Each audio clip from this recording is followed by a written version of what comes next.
Please.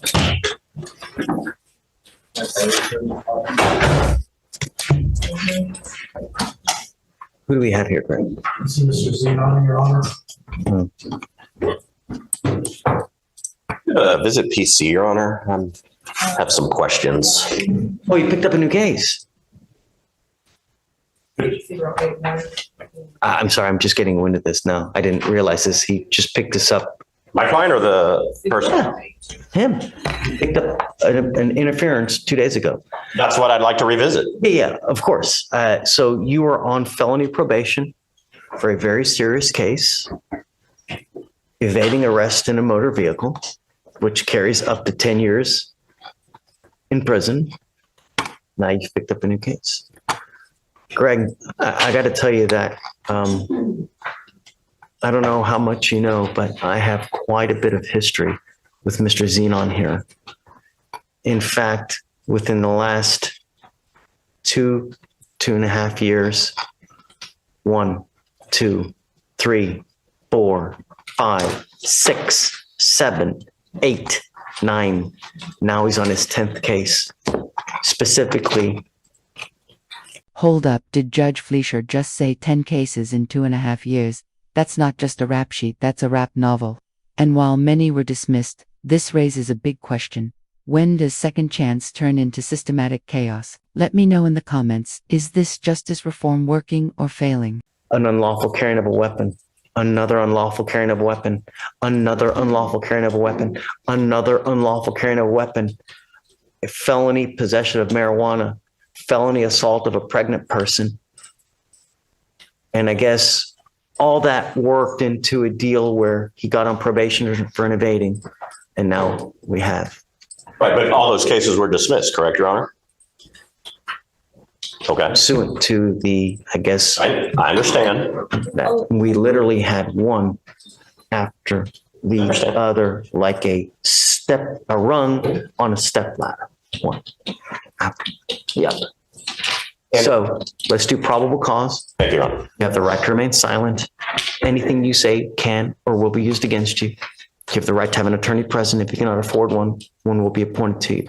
I just wanted to give you a heads up of how much history we have with Mr. Zenon, because it's a lot. I appreciate it, Your Honor. Sure. But be that as it may. I'm not going to hold, I've never will hold anything against him. So let's go. On December 3rd of 2024, officers were dispatched to the HEB located at 4955 State Highway 6 regarding a disturbance in progress. Officers received 4 calls, all from witnesses who stated the defendant was arguing with and assaulting a female. While en route to the location, officers observed the couple at the intersection about 0.1 miles away from the HEB where the original call was located. Observed what? They saw the couple at the intersection. Okay, they saw. Okay. Yes, Judge. The defendant was uncooperative with officers. The defendant advised he and the complainant were involved in a verbal altercation and stated he threatened her, saying he would slap her. When officers advised the defendant that he was in custody for an outstanding warrant, he got upset and began to yell. Officers located a clear plastic bag containing 3.6 grams of marijuana. The defendant refused to comply with officers' commands to sit down and would not place his legs and feet inside the vehicle. The defendant pushed back against the officer's hand with his chest when he attempted to help him into the vehicle, pushed his legs straight and applied force toward officer's hand in an attempt to stop him from placing his legs inside the vehicle, and then used the bottom of his foot against the bottom of the door frame to further resist. The defendant refused to speak with officers and would not cooperate with the investigation. All witnesses on scene heard the defendant threaten to hit CW, and another witness stated she observed the defendant push the complainant in the chest and face with 2 open hands. He does have an active felony warrant from the Fort Bend County Sheriff's Office for aggravated assault with a deadly weapon. But he has an open ag assault somewhere else too? In Fort Bend County, Judge. My understanding is it's an older case. At that time? Yes, Judge. May I respond to all this, Your Honor? Sure. Please. Where's the interference? Okay. Well, they're putting him in a car and he's like going blank. It's not interference with public duties. If they're sitting there saying they have a marijuana charge they could have done, is it a resisting? Maybe, but it's not an interference with the public duties. They said he didn't talk. He doesn't have to talk to them. Like, and they're, I understand and they're a 0.1 mile away from the location for what? Well, okay, I get that. But so we have what we have. We've got a disturbance at HEB. Cops go there. Okay. They start to talk to him. And I guess at that point says, hey, man, I'm going to slap her. So at that point, I mean, that's what we have. Okay. Right? Mr. Zenon, there's always two sides to the story. I get it. This is just probable cause. It doesn't mean that you're guilty of this offense. It's just probable cause. That in and of itself, is it enough to continue an investigation? And it is, because it's a potential terroristic threat, right? So they have enough to go forward to investigate. They start investigating, and then they find that you have a felony open warrant. And then they find there was something else was there another warrant that you said? No, it's the aggravated assault, but Judge, I also would like to point out that But they end up putting him in the car. Okay, here's the twist. The judge is about to pull out the actual Texas Penal Code to dissect whether this was interference or just resisting arrest. This is courtroom law in real time. Watch closely. This isn't just about one case. It's about how vague laws can give officers wide discretion, fair or dangerous. And at that point, he basically just goes plank like this for them being unable to effectuate an arrest. And Judge, You don't think that's an interference? I don't. I mean, I think the intent of the law within itself is that if you're interfering with their investigation for something else. He did not interfere with anything. Hold on, let's read the code. Let's read it, because I mean, there's no better way. Let's read it. Hold on. I'll give you. All right. Let's pull up the code. Intake could have taken some other things, but Well, certainly they could have Okay. taken a whole myriad of. I mean, you're lucky they didn't charge you with assault of a peace officer. There's a whole host of other charges that they could have put on. You know, if they didn't Hit. They took the one that I do not believe applies here. let's read the code. Let's see what the code says, because you know there's multiple ways that a charge can, you know, that you can charge someone with facts, right? There's multiple ways that can it's 3815.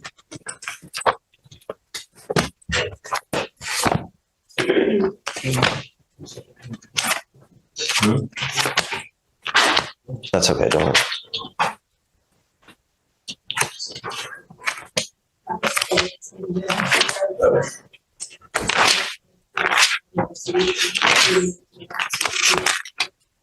You're right. It could have been like a resisting, you know, but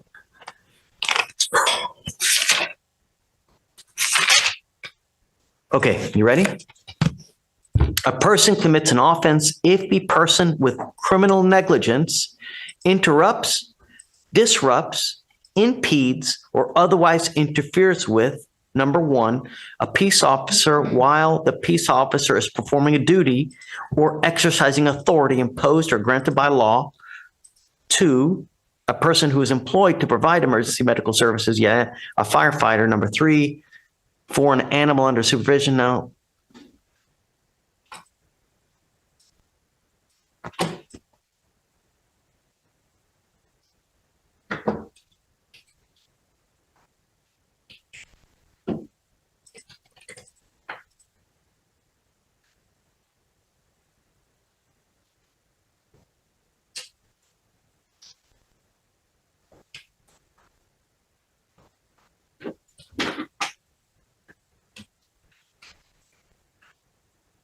so I guess it's a person, it interrupts, disrupts, impedes, or otherwise interferes with, number one, a peace officer while the peace officer is performing a duty or exercising authority imposed or granted by law. That is the vaguest thing I've ever heard in my life. I mean, come on. It is. I agree Okay, with so that. that the cop can claim anything is interfering with public duties.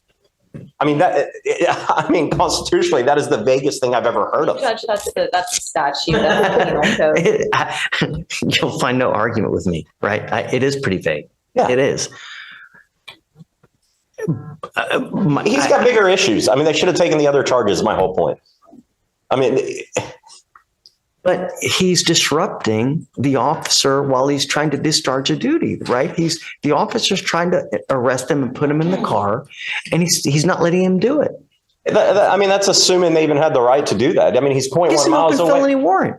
They didn't even know about the warrant. They didn't know about the warrant till after. So, I mean, that comes after all of this.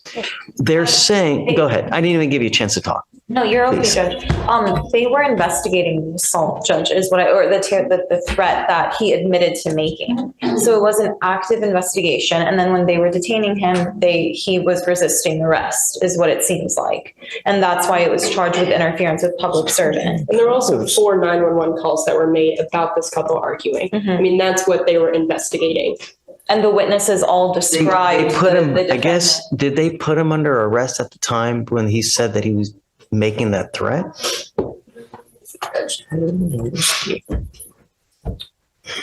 And with being I mean, 0.1.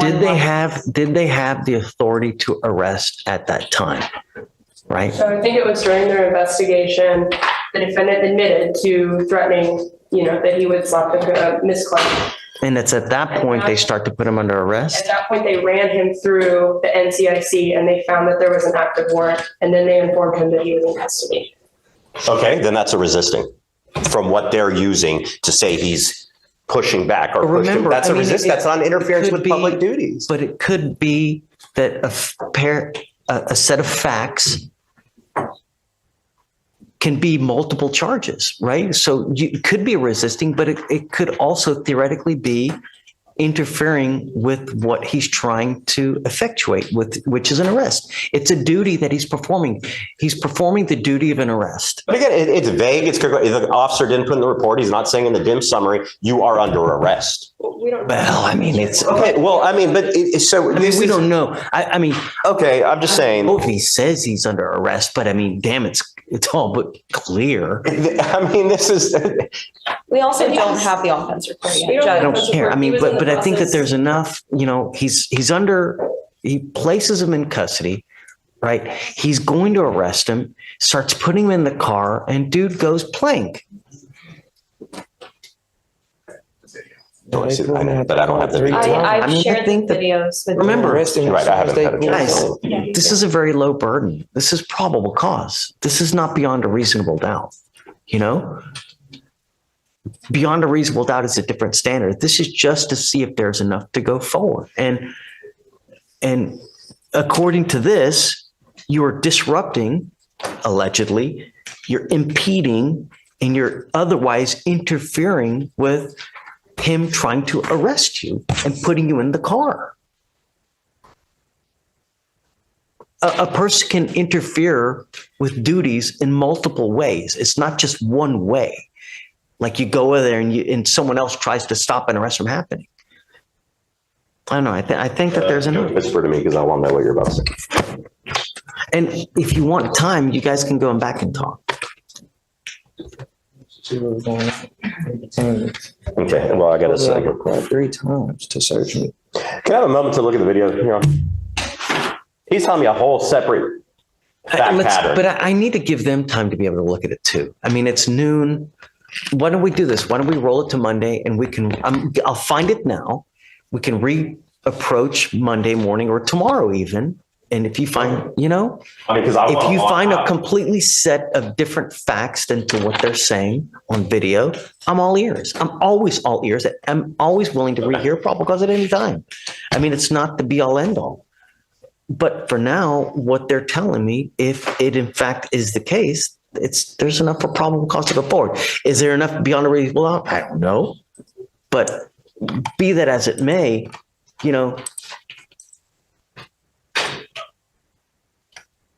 okay, it looks like they didn't give him a PR bond on this. Okay, so well, then we The address it. bond right now is set at $2,500. Okay. Your bond upstairs is set at $5,000. Tell me about that Fort Bend case. Is it old? Is it new? And here comes the gut punch. Judge Fliescher compares toxic relationships to cancer and tells the defendant it's killing him. This is no longer just a legal issue. It's a life intervention. Question for you. Can the courtroom actually save someone before it's too late? Let me check, Judge. I think it's 2023. Is it? I don't know. I mean, because it looks like you got on probation in October of this year. When you're on probation, dude, on felony probation, you have a freaking halo over your head. You know, you got to be as good as you can. You're facing a lot of time in prison. Have you been to prison before? Sir. No, sir. It's not a fun place, you know, and I don't know what we need to do to get your attention, man. In life, if you're with a person that brings the worst out in you, then don't be with that person. There's a gajillion and one fish in the sea, but how can a person get you so wrapped around your finger to make you, you know, just go. It's like a cancer. When you have cancer, if you don't cut it out, it kills you. This is killing you. I can contact Fort Bend, Judge, and get more information. Well, it doesn't matter. It's neither here nor there. I'll do whatever you want to do. You want to set tomorrow, Monday? What in? I'll watch it today and come back tomorrow if you want. Yeah, I mean, if you want, surely. Do you have it? We have the camera, the body camera. I just shared. Okay, so They just shared it with me. Yes. let's roll it tomorrow. You guys take a look at the video as well. Be prepared, and then we can reconvene tomorrow. For purposes of now, I'll find probable cause, and then we can regroup again tomorrow. Okay, thank you. Yeah. Okay. All right, Mrs. Zenon. Thank you. See you tomorrow. See you tomorrow. Yeah.